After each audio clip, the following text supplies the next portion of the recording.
Hello everyone, my name is David and today we will be talking about one of the most versatile and underappreciated tubers in the entire Battle Cats, Hayabusa. This guy has been around since version 4.7 and somehow people still sleep on him. So today I'm going to break down every single reason why Hayabusa deserves a solid S tier ranking, his forms, his stats, his abilities, talents and ultra talents, and by the end of the video I promise you will never look at this unit the same way again. Let's get into it. So first of all, Hayabusa is an uber rare cat that you can pull from the Dark Heroes banner. He has 3 forms, Hayabusa, Oni Hayabusa and Akuma Hayabusa. And just like every other Dark Heroes uber, each form has a completely different role, which is actually one of the reasons this unit is so special. Most tubers are good at one thing and Hayabusa is good at 4. Let's go over the core stats first so you know what we're working with. HP, Hayabusa level 60 packs 88,000 HP along with a very nice amount of 7 knockbacks in total, 38.4 thousand damage every 4.97 seconds, which leads to a total of exactly 7,731.54 DPS. He has 365 standing range and his attack type is area attack with long range that covers from 250 range up to 650 range, leaving a small but either way leaving a blind spot of 250 range. Hayabusa is quite fast with a speed of 25 and costs 4,275 cents in all 3 of its forms, and its recharge time is roughly 108 seconds, which is okay, but let's be real, no one cares about this stat unless your unit is Lunos. Now, the long distance mechanic is everything for this unit. His standing range is 365, but his actual attack zone goes from 250 all the way to 650. This is a massive 400 range coverage zone, just like Casly, Dasly, Mitama, Kronos, Aphrodite, Saki. You start to see the trend, right? A lot of great units are built like this. But yeah, this means that he can hit enemies far behind the front line, which is incredibly powerful for a crowd controller / generalist, especially against backliners or big clumps of enemy missions. The blind spot from 0 to 250 is a weakness, don't get me wrong, but as we'll see, Hayabusa has ways to work around it. So as I said, since Hayabusa is a dark hero, he has different usages in each form. Hayabusa, the normal form, has 30% critical hit chance, long distance attacks, and is immune to slow. His first form is your metal destroyer basically, with a solid 30% crit chance and that wide long distance coverage, absolutely wreck swarms of metal enemies. And like most critical hitters who only hit the frontmost enemy, Hayabusa's long range piercing lets him crit an entire stack of metal enemies at once. He can use low HP peons like Metal Doge or Stepping Stones to reach dangerous metal enemies hiding behind them, like Sheer Metal Seal or Super Metal Hippo, whatever. That alone makes him one of the best metal counters in the game and a very useful uber to have. If I had to say something bad about this form, it would be that Hayabusa has a direct competitor in this niche called Kiyosaka Nanaho that is basically better in every single aspect except for the damage the critical can deal. But in defense of Hayabusa, I will say that Nanaho is a legend rare, so she's much harder to find.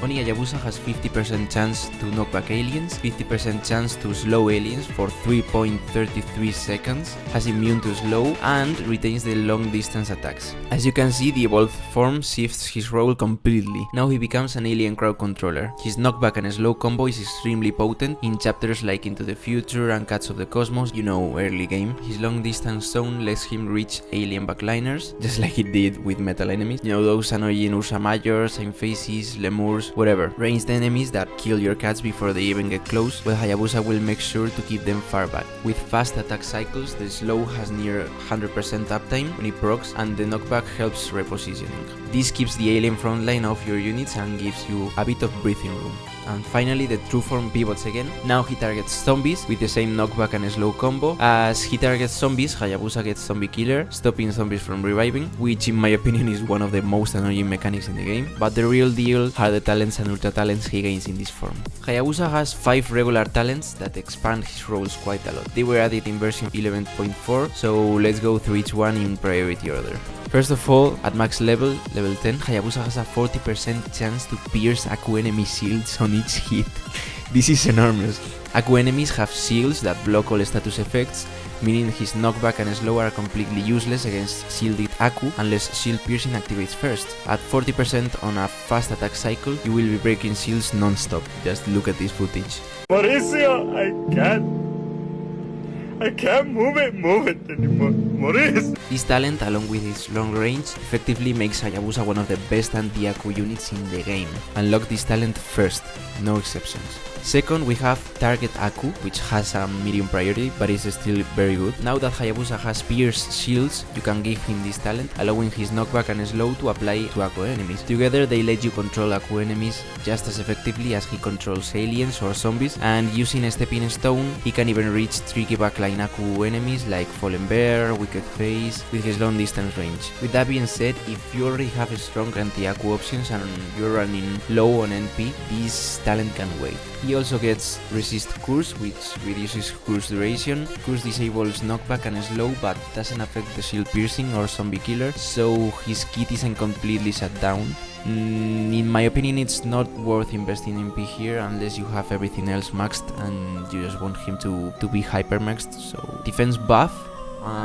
Has also low priority, but yeah, it's nice, can be nice. This increases his HP, but in my opinion his survivability issues come from speed and blind spot mechanics and not from HP, so I would rather skip this for now. And he also gets the 20% attack buff, which increases damage. His DPS is fine, but it's not his main selling point, at least until you get the ultra talents. So yeah, use cat size instead for damage scaling and you will be fine. This talent becomes slightly more relevant after ultra talents though. With the talents out of the way, let's talk about ultra talents. Hayabusa's ultra talents were added in version 14.6 and they pose a great buff for him, but remember you need level 60 to unlock them, so you will have to spend some dark cat size on him. There are 3 ultra talents and an extra orb slot. Attack frequency up. This talent is the single best one any unit can get. It decreases his time between attacks by up to 2.44 seconds at max level. This literally doubles his effective DPS and gives his slow ability near 100% uptime when it doesn't even proc. Hayabusa's DPS shoots up to levels comparable to dedicated DPS hoovers. It single-handedly transforms him from a support control unit into a mid-range DPS powerhouse, on top of everything else he already does. Strong Against is also huge. It significantly increases his damage output, and so DPS, against his target traits. Combined with the attack frequency up, his effective damage against Aku and zombie enemies becomes genuinely scary. And to top it all off, he also gets full surge immunity. This is critical in late game stages because many Aku enemies use death surges and regular surges. Notably, enemies like Condemned Peng fire surges that previously punished Hayabusa hard because his slow immunity caused him to run into the surge again and again. And this talent fixes that problem entirely. With all ultra talents maxed, the wiki literally describes Akuma Hayabusa as the ultimate anti-Aku assassin. That is not hype, it's just accurate.